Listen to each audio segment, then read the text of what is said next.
Oi, oi! In tonight's episode, what we're going to look at is house rewire. And when I don't rewire houses, I always start from the top to the bottom. So in this episode, what we're going to look at is the upstairs lights. And hopefully I can show you some tips and tricks, or maybe even better, you can give us some feedback of how you do it, because it'd be interesting to know. Right, what we do is we get into it and roll the beats.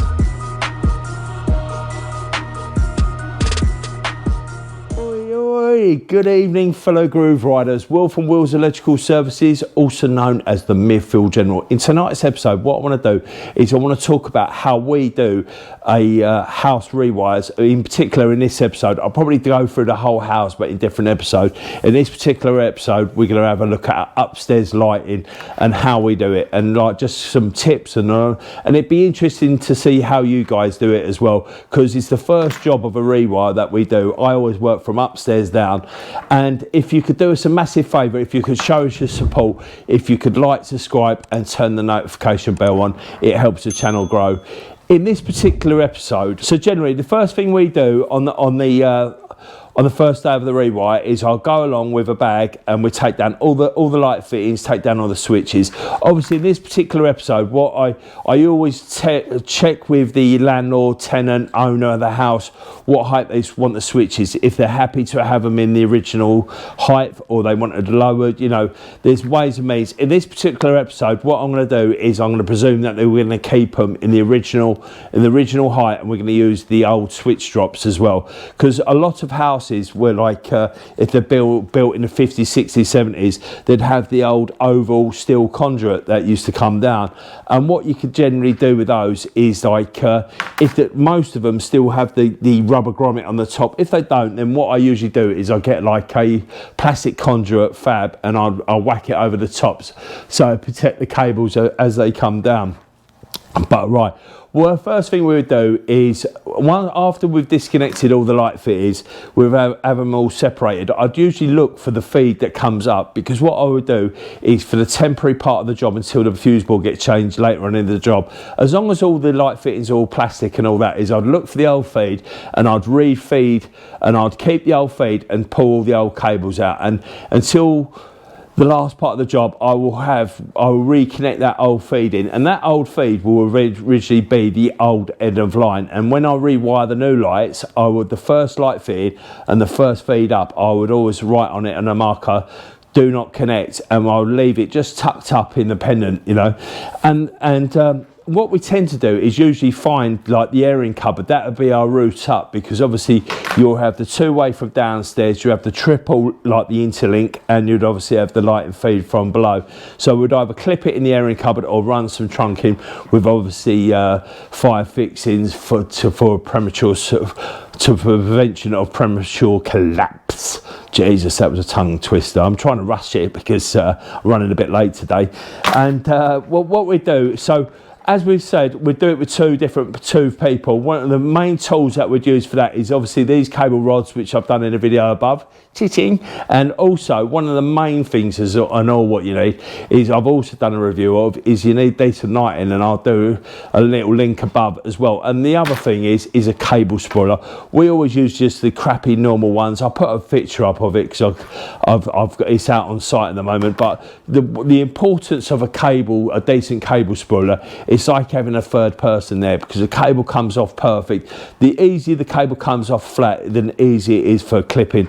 So what we tend to do is we take the feed to the feed to what is the end of line, and what I do is I go around to each room with a separate rod and I'll push it up through the ceiling for the insulation, so whoever's up in the loft, they can immediately see the roots. Because what we tend to do is we would always wire the feed in first. You know, we wire the feed to each room, so we get to know the loft and where the rooms are and where the roots are. Because not only do you have, you know, you have to take in consideration whilst you're wiring it above, is the clipping routes as well, because obviously you want to get some clips in so the cables, you know, get moved along. And obviously other things that you have to take into consideration is whether it's boarded, whether it's not boarded, or whether they are going to board it, because sometimes you have to keep it like well out the way in the eaves, so they, you know, if they are going to board it, you know, it obviously always have to ask the owner, whoever, the tenant, or whoever, what their plans are for it.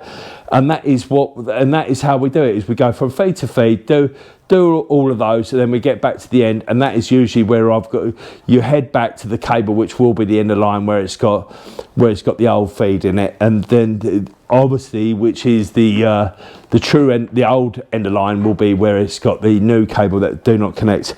I hope I didn't mess that bit up, because I ain't doing that again. And then what we will do is, as the guy is upstairs clipping it and all that, I will go around to each room and do the switch drops as well. So what I would do is, as long as they're clear and they pull, because once you drop the switches, you can give it a little tug, and usually you can tell immediately whether they're going to pull down or not, is I will tie them, I'll twist them together, and then I'll pull them over. I'll do the old hook and things. I will demonstrate on another episode of how we do it.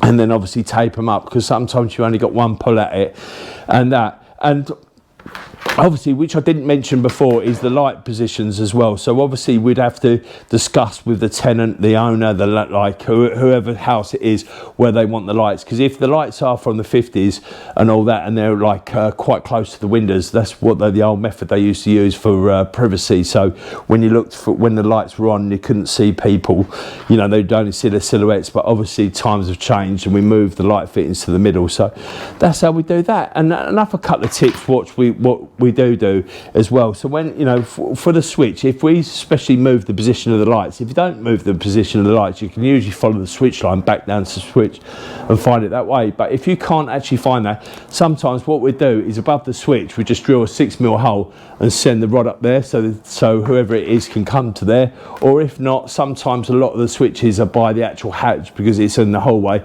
we just knock on it. But worst case scenario, we drill a 6mm hole, send it up, and that's just an easy way to find it. And it's pretty quick. Some of the other things you do is, like in the airing cupboard, you've got to bring up for the smoke, for the triple, as well as the two-way for the downstairs.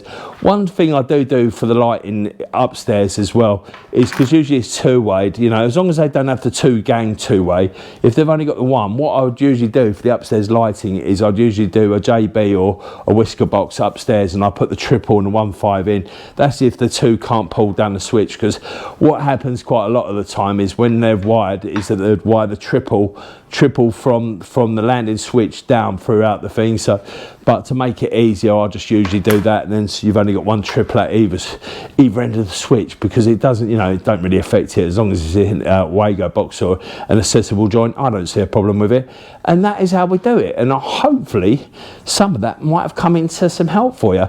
And if you're looking at ways like there's another good channel, GSH Gary, he's got they have got so many videos of how to connect up lights and all that, and I'm not getting involved in teaching anyone how to do that sort of cable.